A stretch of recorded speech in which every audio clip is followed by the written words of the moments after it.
Eu quero dizer, gente, os nossos resultados, os resultados da vida de uma pessoa, estão ligados ao seu sistema, para qualquer área da vida.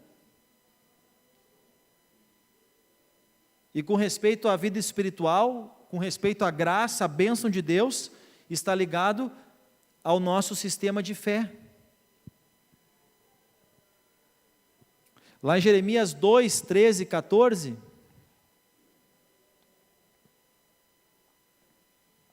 olha aqui, porque o meu povo fez duas maldades. Agora o que o Senhor vai dizer, pegou mal diante de Deus. A primeira, a mim me deixaram, que nem o povo de Betsaida, virou as costas para Deus. Aí o Senhor diz, a mim me deixaram um manancial de águas vivas. E segundo, cavaram para si cisternas. Cisternas rotas, cisterna era um reservatório de água no chão que eles faziam.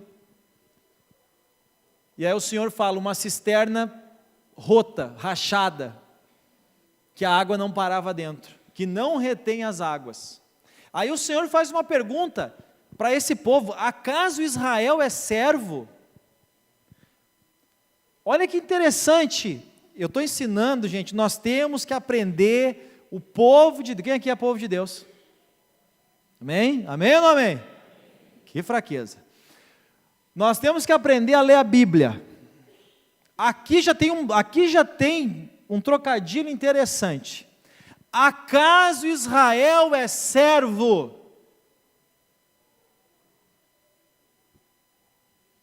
Vamos lá, me ajudem os mais antigos na fé. O que significa Israel? O que significa Israel? Não. Alguém fala aí, vamos ver? Não. O que significa Israel? O nome Israel? Se alguém disser, ganha o lanche ali. Os mais mortos de fome. Não? Ninguém sabe? Vão aprender hoje. Príncipe de Deus. Acaso o príncipe é servo? Aprendam a meditar na palavra, que aqui já traz uma revelação. Como que o príncipe é servo? Acaso o príncipe é um servo? Acaso o príncipe é um escravo? Acaso Israel é um escravo? Ou ele é um escravo que nasceu na casa? Mas por que ele veio a ser escravo? Servo, escravo e presa, tudo é escravo aqui, ele só mudou, aqui a tradução está mudando as palavras, mas é a mesma coisa. Acaso Israel é escravo? Ele é um escravo nascido em casa, por que ele veio a ser escravo? Por que um príncipe virou escravo? O Senhor pergunta. Por que aquele povo lá de Betsaida não estava mais sendo abençoado? Porque, volta o versículo 13, por causa dessas maldades, deixaram o Senhor.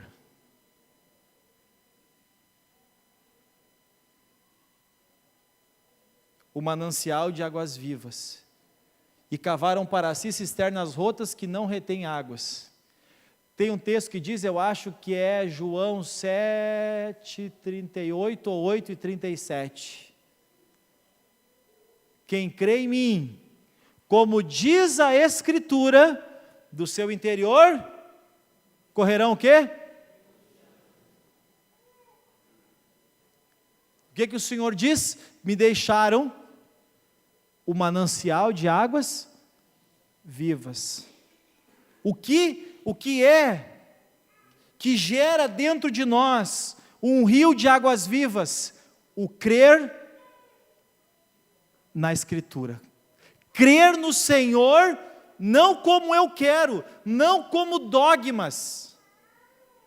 Não crer como eu fui ensinado a crer, que nem aqueles cavalos que são ensinados a olhar só numa direção. mas crer no Senhor, como diz as Escrituras, ou a Escritura. É isso que fez o povo não crer mais no Senhor, não crer mais na Escritura, não ter mais compromisso com a palavra, virar as costas para Deus.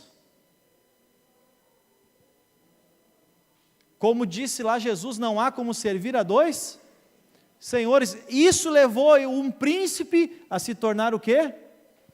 Escravo. Lá no Salmo 11:3, diz assim: se tirados os fundamentos, se os fundamentos são destruídos, o que pode fazer o justo?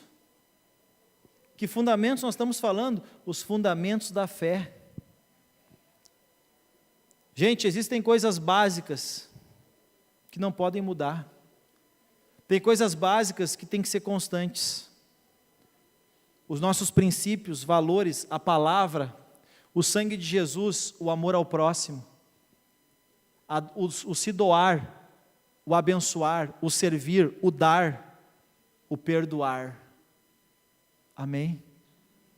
Amar, perdoar e servir, dar, abençoar.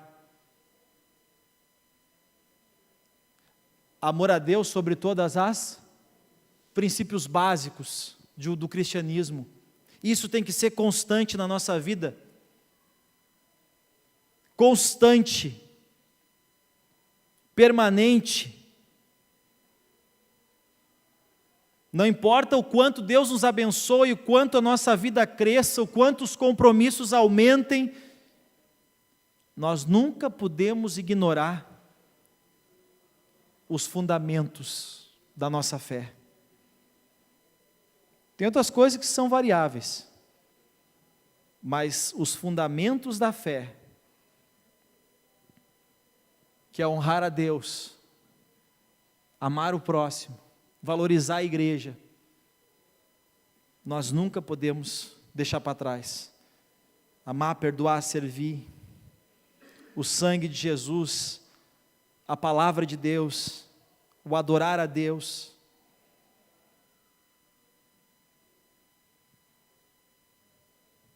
O que é constante deve ser mantido e preservado. O que nós não devemos repetir são os hábitos, as culturas erradas. O que nós não podemos é ficar na aldeia errada. Lá em 1 Pedro, para encerrar porque o tempo voa. 1 Pedro 1:17 a seguir. Olha o que diz. E se invocais por Pai aquele que sem acepção de pessoas julga segundo a obra de cada um, andai com temor durante o tempo da vossa peregrinação. Peregrinação é esse tempo terreno, porque todos nós só vamos viver um tempo aqui. Sabendo que não foi com coisas corruptíveis, como prata ou ouro, agora preste atenção, que fostes resgatados da vã maneira de viver, que por tradição vocês receberam dos vossos pais. Então todos nós aqui recebemos uma tradição, todos nós recebemos dos nossos pais, que receberam dos seus pais, que receberam dos seus pais, amém? Mas nós somos comprados com o quê? O precioso sangue. O sangue de um cordeiro sem defeito, sem mancha. O sangue de Cristo. Então, esse sangue, o sangue de Jesus, ele quebra as maldições.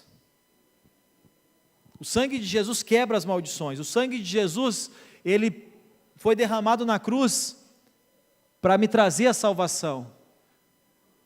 Porque o sangue a vida está no sangue. Por isso que quando a pessoa diz, ela não diz eu vou matar um boi, ela diz eu vou sangrar. Porque a vida está no sangue. Quando Jesus sangrou, ele estava dando a sua vida por nós. Por isso que quem crê em Jesus não morre, passa da morte para a vida. Então o sangue de Jesus nos salva, nos lava dos nossos pecados e nos quebra as maldições, nos tira da nossa vã maneira de viver. Mas é pela fé na palavra, fé naquele conhecimento que nós vamos tendo da palavra, que nós vamos mudando o curso da nossa vida. Eu quero dizer, uma parte pertence a Deus, a parte que Jesus conquistou na cruz, e a outra parte pertence a nós.